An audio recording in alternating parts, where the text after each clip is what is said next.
Hi, this is Clayton, and we're changing things up again this week on Magic in the Moment, Mindfulness in Real Time. In this episode, I'm sharing a very personal story about how the tiny voices in my head almost derailed my longtime commitment to sobriety.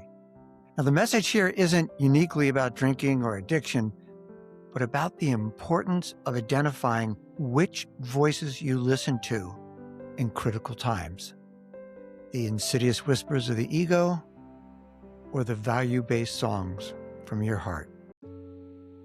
Welcome to Magic in the Moment, Mindfulness in Real Time. My name is Clayton Platt, and I'll be your host for this podcast journey. And for many people, practicing mindfulness has very little to do with sitting on a cushion, lighting incense, or even focusing on their breath. Just paying attention to what they're doing at any moment. And doing this intentionally can create that same magic.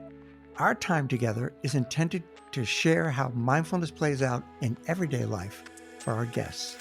And before we begin, here's a word from our sponsor, Meditation for Leadership.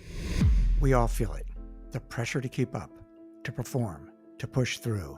But lasting success doesn't come from speeding up. It comes from slowing down, leaning in, and creating the space to lead from within. That space is where we shift from autopilot to intention, building mindful habits that strengthen focus and calm. It's where we stay connected to our values and purpose, choosing to respond instead of react. It's where we unlock our potential to positively shape our own lives and empower others to grow and thrive. That's the work of Meditation for Leadership. If you're ready to create the space for sustainable success, visit meditationforleadership.org. There's a dinner I think about sometimes. I'm on a business trip, and the table's full of colleagues I respect. The meal is good. The conversation is easy.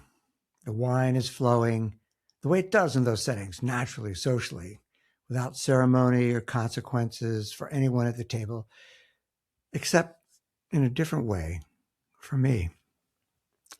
I'd stopped drinking more than a decade before that dinner. The decision was mine. It didn't arrive in a vacuum. For a couple of years before that, my wife, Pam, had been gently, lovingly persistent, not demanding, not ultimatums, just honest. She could see what sometimes I couldn't, the way alcohol was quietly affecting the quality of my presence and the texture of our relationships. She named it with care. And I had the good sense to eventually hear her. I looked at what alcohol was honestly doing to me, to my presence, to my relationships, to the version of myself that I wanted to bring to the world. And I made a decision, a quiet one, a permanent one. That night at the table, something shifted. Or tried to. The voice was subtle, almost reasonable, almost kind. It went something like, "You've done so much work. You're different now. You understand your patterns in a way you didn't before. Surely you can have one glass, just one. You're not that person anymore." I recognized it eventually, but not immediately. And that's the thing about the ego's whisper. It doesn't announce itself. It arrives dressed in the clothes of wisdom.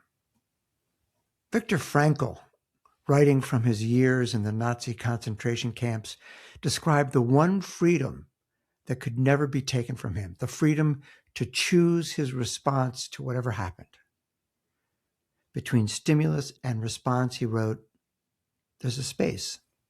And in that space lives our power, our growth, our dignity.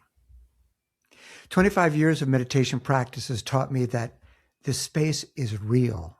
It exists, but it requires something of us. It requires that we slow down enough to notice it before the reaction has already happened, before the word is said, the glass is poured, the door is opened, that we'll spend years trying to close again. The breath is how we find that space. Not as a technique, not as a trick, but as something that I've practiced long enough that it's now available to me in the moments that truly matter. When the stimulus arrives, the wine on the table, the ego's quiet case for revisiting a decision I'd made with great care, the breath is the first honest response I have. It doesn't argue, it doesn't lecture. It just brings me here. And here is where the real question can be asked. What would I gain? What would I be risking? Who would I be becoming? And that's metacognition. The mind observing the mind, noticing not just the thought, but the thought behind the thought, recognizing that what felt like wisdom was actually the ego trying to reopen a chapter that I had deliberately closed. Not because I was weak, but because I had learned over the years of honest self-examination exactly what that chapter had cost me. The answer to those questions was clear. Once I slowed down enough to ask them, what would I gain? A glass of wine. What would I be risking? The trust that I had built with my family, with myself. And who would I be becoming? A version of myself that I had already decided wasn't worth going back to. So that night, I ordered sparkling water and rejoined the conversation. Nobody noticed. Except me, I noticed. There's a breathwork facilitator I spoke with recently who described a moment not entirely unlike that dinner. He had spent 15 years in a family business with a quiet battle with substance abuse was running beneath the surface of his apparent success. And the turning point came not through willpower, but through awareness, through the slow, patient work of getting honest himself about what he actually was carrying. He said something that I haven't stopped thinking about. He said, by blaming them, I gave them the power. Breath work showed me that the power I have is inside. And that's exactly right. It's exactly what sobriety has taught me over 25 years. The moment that you stop blaming the substance or the situation or the voice that made the case for just one glass, to take the honest responsibility for your own awareness, something shifts.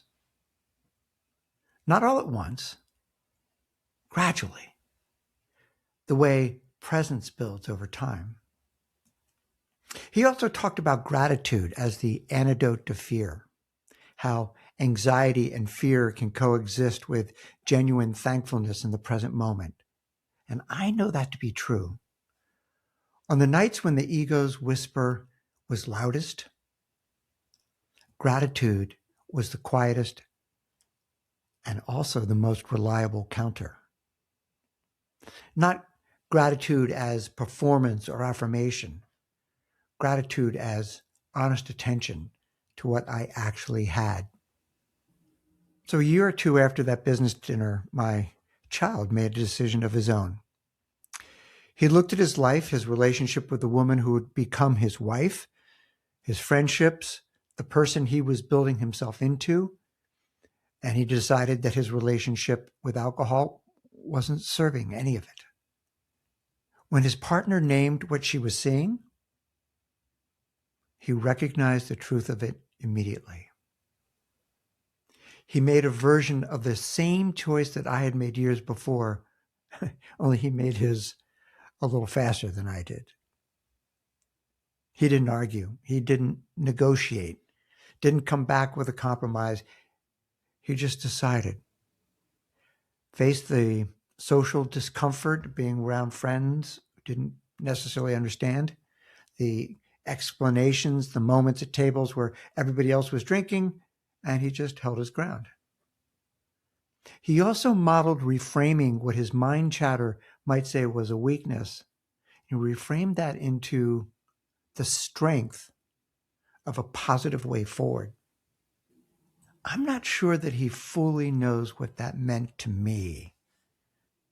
It wasn't a validation that I had made the right choice. I already knew that. But it was something richer.